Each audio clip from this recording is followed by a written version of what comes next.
আসসালামু আলাইকুম লয়ার সাহেব। আমি একটি সমস্যায় পড়ে আপনার কাছে এসেছি।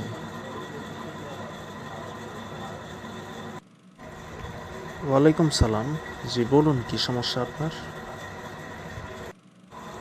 আমি একজন সাধারণ ব্যবসায়ী। আমার একটা ব্যবসায়িক প্রতিষ্ঠান আছে। ব্যবসায়ের প্রয়োজনে ব্যাংকে লেনদেন করা হয়।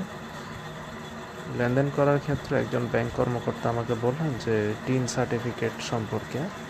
তো আমি বললাম আমার টিন সম্পর্কে আমি জানি না। উনি বললেন যে আপনি আয়কর দেন কিনা।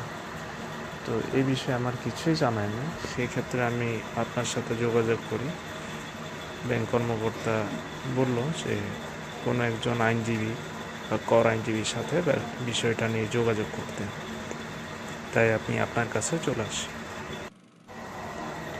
জি, আয়কর বলতে আমরা ইনকাম ট্যাক্সকেই বুঝি। এটি হলো প্রত্যেক বৎসরের যে প্রত্যেকটি ব্যক্তি বা প্রতিষ্ঠান অথবা কোম্পানি তাদের বাৎসরিক যে আয়, এই আয়ের উপর নির্ভর করে তারা একটি ট্যাক্স প্রদান করতে হয়, যেটি কিনা সরকার পেয়ে থাকে এবং দেশের উন্নয়নে সহায়তা করে। সেক্ষেত্রে অবশ্যই প্রত্যেকটা সচেতন নাগরিকের উচিত আয়কর প্রদানের মাধ্যমে দেশের উন্নয়নে অবদান রাখা।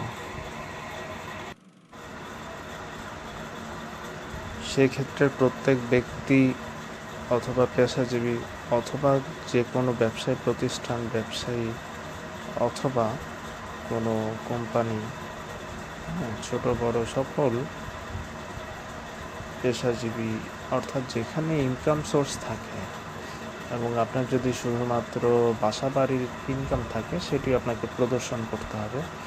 এছাড়াও আপনার যদি থাকে যে ব্যাংক ইনকাম, অর্থাৎ ইন্টারেস্ট পেয়ে থাকেন ব্যাংকে, এফডিআর বা সঞ্চয়পত্র, এর বিপরীতে যে আপনি সুদ পেয়ে থাকেন, ইন্টারেস্ট মুনাফা পেয়ে থাকেন, সেক্ষেত্রে আপনাকে অবশ্যই ইনকাম ট্যাক্স বা আয়কর দিতে হবে। ধন্যবাদ আপনাকে। আর কি কি বিষয় রয়েছে আমাকে দয়া করে বলুন, আমি সব কিছুই জানতে চাই। জি অবশ্যই। আয়কর দেওয়ার ক্ষেত্রে অবশ্যই আপনাকে একটা টিন সার্টিফিকেট, অর্থাৎ আয়কর নিবন্ধন করার কারণে আপনার একটি রেজিস্ট্রেশন নাম্বার দেওয়া হবে, টিআইএন, অর্থাৎ tax identification number, tax payer. তো এই নাম্বারের মাধ্যমে আপনি প্রত্যেক বৎসরান্তে, অর্থাৎ আমাদের যে ইনকাম ট্যাক্স ইয়ার সেটি হলো প্রত্যেক বৎসর আপনার জুন টু জুলাই যে বছর, পরবর্তী বছরে অবশ্যই জুলাই থেকে নভেম্বরের 30 তারিখের আগেই আপনাকে রিটার্নের সাবমিটের মাধ্যমে আপনার তথ্যগুলো দিয়ে আইনজীবীর মাধ্যমে যা যা আপনার ইনকাম সোর্স এবং অন্যান্য যে আয় ব্যয় হিসাব, এটি প্রদান করে রিটার্ন সাবমিট করে সেটি যথাযথভাবে পূরণ সাপেক্ষে আয়কর অফিস জমা দিতে হবে। আর টিন সার্টিফিকেট খোলার জন্য আপনাকে খুব সহজে খুলতে পারেন। সেটি হলো আপনার ভোটার আইডি, ছবি এবং মোবাইল নাম্বার। এর মাধ্যমে খুব সহজে অনলাইন রেজিস্ট্রেশনের মাধ্যমে টিন সার্টিফিকেট খুলতে পারেন, যে ক্ষেত্রে আমরা এই কাজটাতে সহায়তা করি।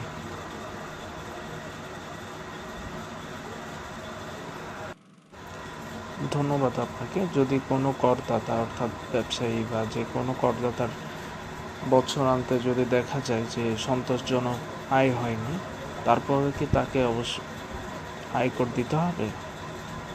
এই বিষয়ে কিছু বলুন। খুবই সুন্দর প্রশ্ন। অবশ্যই একজন করদাতাকে বছরান্তে তাকে অবশ্যই রিটার্ন সাবমিটের মাধ্যমে সকল তথ্য দিয়ে, যদি তার কর দেওয়ার প্রদেয় হয়, অর্থাৎ কর দিতে হয়, সেক্ষেত্রে অবশ্যই কর দিতে হবে। আর যদি কর দেওয়ার প্রয়োজন না হয়, অর্থাৎ প্রদেয় না হয়, কী কারণে প্রদেয় নয়, সে তথ্যগুলো দিয়ে রিটার্ন অবশ্যই সাবমিট করতে হবে।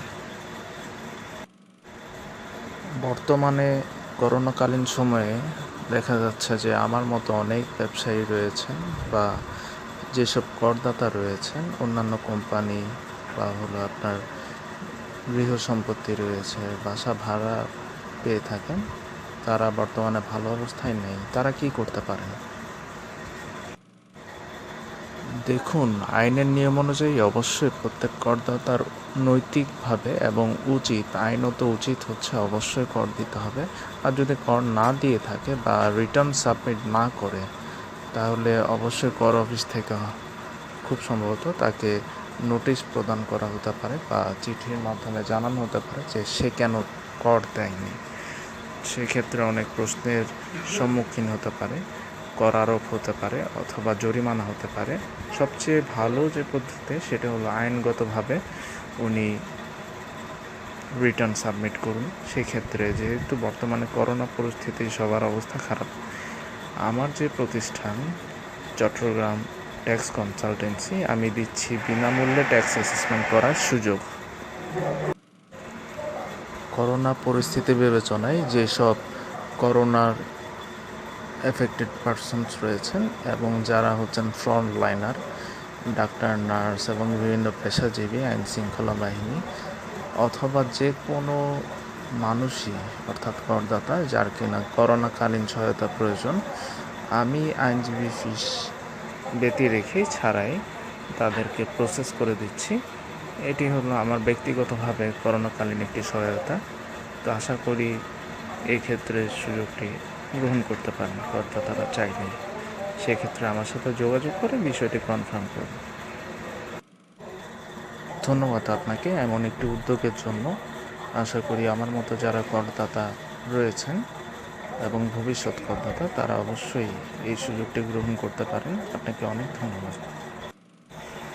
ধন্যবাদ আপনাকেও। আমি সবসময় কাজ করি করদাতাদের সুবিধার্থে।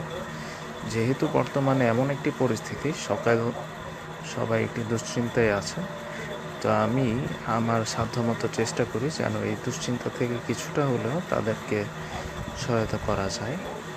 এবং কর প্রদান পরবর্তী এছাড়া অন্য যে কোনো আইনি প্রক্রিয়ায় অথবা কারো যদি কোনো রকমের ফাইল অডিট হয় অথবা নিরীক্ষা হয় অথবা কর কেস হয়, সেক্ষেত্রে আমি পূর্ণাঙ্গ সহায়তা দিয়ে থাকি।